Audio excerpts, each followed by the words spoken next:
E aí, tudo bom? Aqui quem fala é o professor Luiz Fernando, da Escola de Química da UFRJ, e essa aqui é uma aula de EQE 044, Computação Científica Aplicada, e hoje a gente vai conversar sobre o primeiro tutorial de uso básico de Python. E, além disso, a gente vai entender um pouquinho mais sobre a construção do projeto dentro do PyCharm. Bem, eu tenho aqui os arquivos, na verdade os diretórios que tem dentro do meu site do GitHub, e eu tenho aqui essa primeira aula aqui, que na verdade é só um textozinho para quem quiser ler, tá? Isso daí está dentro do GitHub também, explicando como é Python, a instalação, versão 2, versão 3, tudo isso daí eu já cheguei e expliquei, né, em aulas passadas. E por isso eu vou seguir direto para esses arquivos que estão aqui, para poder explicar os tipos básicos de variáveis que o Python suporta. Lembrando, as aulas eu sempre vou tentar dar uma puxadinha para comparar com a linguagem de programação C, lembrando que ela também está aqui no canal. Então, eu vou pegar e vou criar um projeto no PyCharm, no diretório, tá? Ele está vazio, não tem nada. Então, eu vou pegar e criar aqui um novo projeto.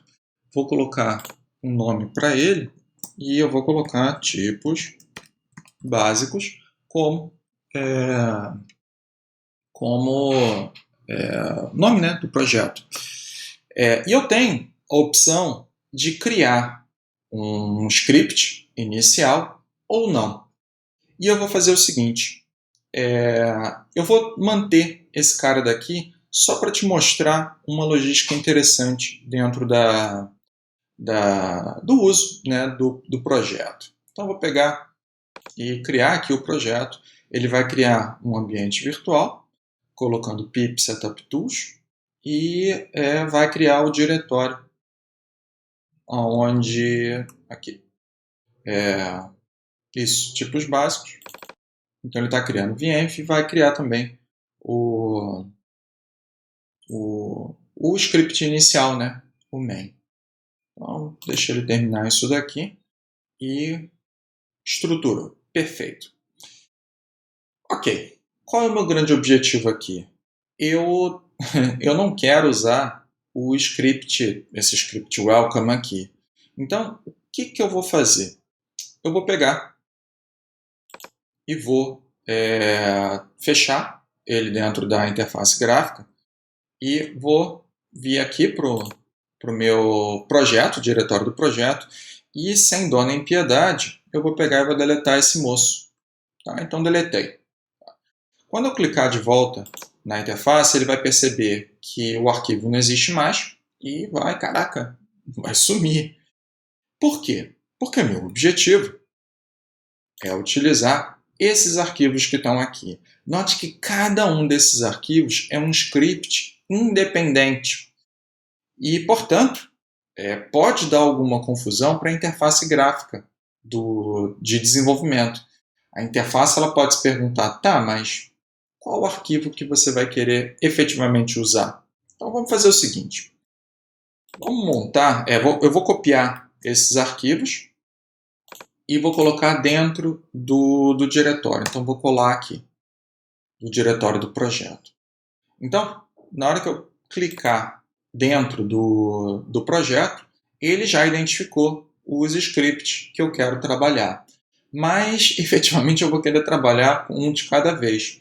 Então, como eu consigo organizar isso? Vocês podem até perceber que do lado da setinha, na onde eu vou executar um determinado script, eu tenho ainda a configuração do script original, que foi criado com o nome de main.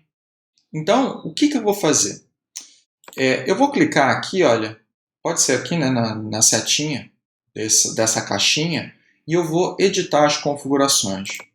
Então, nas configurações, eu tenho a configuração para o script main, tá? E eu posso mudar esse cara daqui. Eu posso chegar agora e clicar aqui, olha, o diretório aonde o script se encontra. E eu clico nessa caixinha aqui, né, de selecionar o arquivo.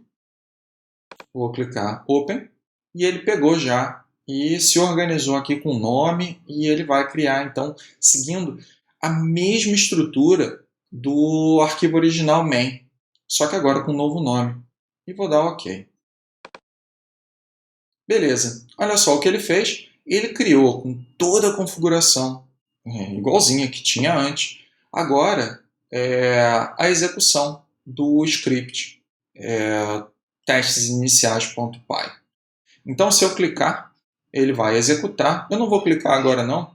Tá? Acredita em mim, se você quiser clicar aí, pode clicar, porque eu quero explicar esse cara nessa aula. Mas eu quero mostrar também como eu consigo trabalhar com mais de um script dentro dessa configuração. Como eu consigo fazer isso? Bem, você tem duas possibilidades. A primeira delas é pegar e voltar aqui e editar configurações novamente. E agora, selecionando a configuração atual, você clica aqui, olha, em copiar a configuração. Então ele vai pegar e vai copiar tudo que tem aqui. A única coisa que você quer que mude, que se altere, é qual é o script que ele está usando. Então você muda aqui, olha, o script que você quer. Ele já mudou o nome da configuração, né? E com isso você consegue trabalhar de uma forma diferente também. Então, vou clicar aqui em OK e vocês podem perceber que agora você escolhe qual é a configuração que você vai utilizar, que você vai querer trabalhar. E isso pode se repetir para qualquer um dos arquivos scripts que tenham dentro do teu projeto.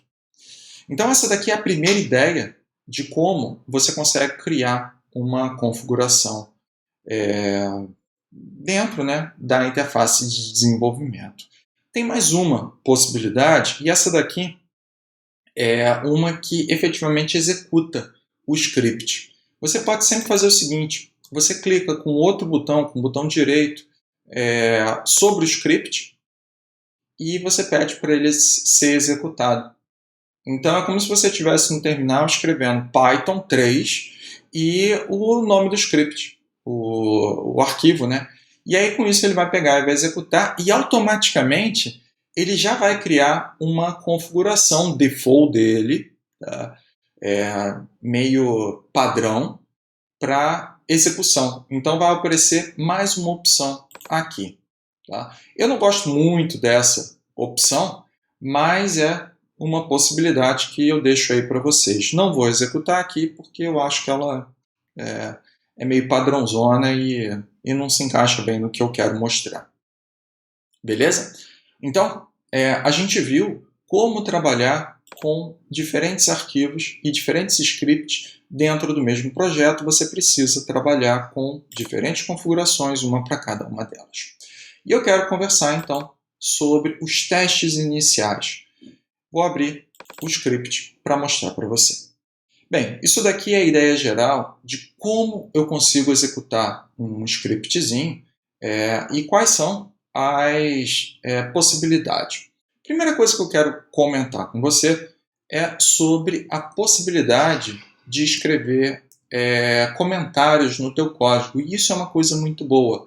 Você inicia um comentário usando esse pragma, esse hashtag aqui, esse jogo da velha, e tudo aquilo que está depois do hashtag, o seu script, quando for executado, ele vai simplesmente ignorar. Então isso é interessante porque você pode colocar informações que podem ser relevantes tanto para você no teu código, tá? Pode inclusive dizer determinados aspectos sobre os comandos que você está querendo colocar, e isso daí é interessante para o desenvolvedor, então, para ele se identificar em relação ao que o comando está querendo executar e ao que ele significa dentro até do algoritmo que o programador montou.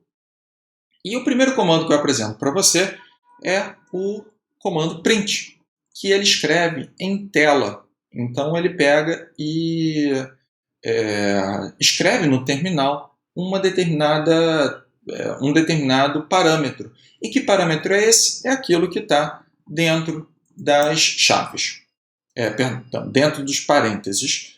E nesse caso aqui é uma variável chamada do tipo string, que está colocada entre aspas, tá? Aspas simples. Poderia ser também entre cliques, mas aqui no caso eu estou botando entre aspas. Então, o que esse cara daqui faz é escrever em tela essa palavrinha aí, né? Olá mundo, com ponto de exclamação no final.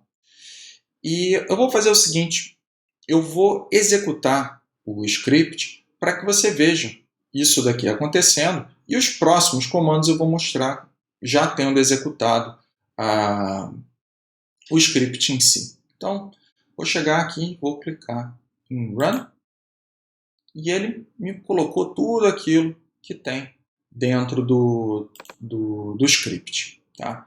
Então, na linha 8, ele executou esse comandozinho. Aparece aqui, olha, no terminal, em tela, então, o Olá Mundo. Um detalhe interessante é que você pode colocar comentários também depois dos comandos. E isso pode te ajudar até em determinadas situações. Em especial quando você quer explicar alguma variável, algum significado mesmo sobre aquele comando. Então, olha só. Toda vez que o comando print ele é executado, no final de sua execução, ele pula a linha. O que significa isso? Olha só como o comando foi executado. Olá mundo, o comando terminou e automaticamente o próximo comando, que está na linha 11, ele foi inicializado já na linha seguinte. Então o print, embutido a ele está colocando aí o que ele chama de pular linha. Tá? Lá na linguagem C, isso não acontece automaticamente. Lá você necessariamente tem que colocar um identificador /n aqui. Isso daí pode ficar explícito ou não, depende de como você vai querer estruturar. A gente vai falar mais sobre isso em outra situação. Além disso, você pode também, então, usar o /n, é o mesmo identificador que tem lá na linguagem C, em qualquer ponto da string. Então, por exemplo, aqui está olá, /n, mundo. O que ele vai fazer? Ele vai pular a linha no meio da string. E é isso que acontece aqui nessa linha, na execução do teu código. Olá, pulou linha, mundo. E existem outros identificadores, eles são muito parecidos com aqueles que eu apresentei lá na linguagem C. Alguns já não existem mais, como por exemplo esse /A campainha, eu acredito que não vai funcionar. Mas você tem também alguns aqui de tabulação. E a tabulação vertical até não está funcionando direito aqui nessa minha versão de Python, provavelmente ela já não funciona como nas primeiras versões. Ele está considerando como uma tabulação simples. Tanto que, olha só, aqui na linha 21, é isso que esse cara daqui está fazendo. Ele não está fazendo uma tabulação vertical, ele está fazendo apenas uma tabulação simples. Tá? Ele está dando um espaçozinho aqui entre os dois comandos, entre o olá e o mundo. Minha sugestão? Testa, brinca, tá? Troca aí por esses identificadores aqui, para você ver como funciona. Outro detalhe que eu acho interessante é busque dentro do comando printf lá da linguagem C os identificadores que existem em C e verifica se eles existem aqui. Então, faz esse teste para você conseguir praticar um pouquinho mais sobre o funcionamento mesmo desses caras no Python. Outra coisa que é interessante é quando você tem um comando que é muito grande. Digamos que seja um comando, aqui eu estou colocando um comando dentro do próprio print, mas se você tem uma fórmula, uma equação que é muito grande. Para o Python identificar que você está querendo dividir aquele comando em várias linhas, necessariamente você precisa colocar uma barra. E o Python vai identificar, e olha, o comando está continuando na linha seguinte. Então, o que da linha 25 à linha 29 está acontecendo é que o comando print, ele identifica então que o comando ele vai ser continuado na linha seguinte, depois na linha seguinte e subsequente até chegar à linha 29 e finalizar o comando com o parênteses de fechamento. Na verdade, antes disso, fechar a string com a aspas de fechamento da string e depois o fechamento do parênteses. Então, isso daqui dá essa ideia de continuação do comando usando várias linhas. Lá na linguagem C, pelo que eu lembro, eu não cheguei nem a falar ainda sobre isso. Pelo menos aqui na minha linha de tempo de preparação de aulas em Python e aulas em C. Mas lá você não tem essa restrição. Tá? Então você pode quebrar o comando, a expressão em várias linhas, sem restrição. Tá? Você não precisa de identificador. Porque lá em C, necessariamente, o comando sempre é terminado por um identificador, chamado ponto e vírgula. Então, o comando você pode quebrar em quantas linhas você quiser e ele só vai ser terminado quando aparecer um ponto e vírgula. Aqui em Python não tem isso. Então, ele precisa desse barra aqui para conseguir entender que o comando está sendo quebrado. Beleza. O que mais? Eu quero mostrar para você agora como atribuir valores a determinadas variáveis. Então, a gente tem essas três linhas, a 32, 33 e 34, e as três linhas eu estou criando variáveis. Eu estou criando na linha 1 uma variável de um determinado tipo, com uma determinada precisão, com valor 1, 2, 3. Na linha 33, 123.4. E na linha 34, 123.4. Mas olha só, ela está entre aspas, a variável. E, portanto, o tipo de variável necessariamente é variável string. E isso pode trazer uma confusão muito grande para o usuário final. Então, repara só como Python tem a característica de atribuição, na verdade, de inferir o tipo de variável de uma forma automática. Lá em C, eu necessariamente preciso, de uma maneira explícita, declarar o tipo de variável no qual eu quero trabalhar. Python faz isso para você. Então, pelo fato da variável não ter um ponto aqui, ou seja, uma divisão de casa decimal, Python vai assumir que isso daqui é uma variável inteira e, portanto, ele deve ocupar 4 bytes na memória RAM quando essa linha daqui for executada.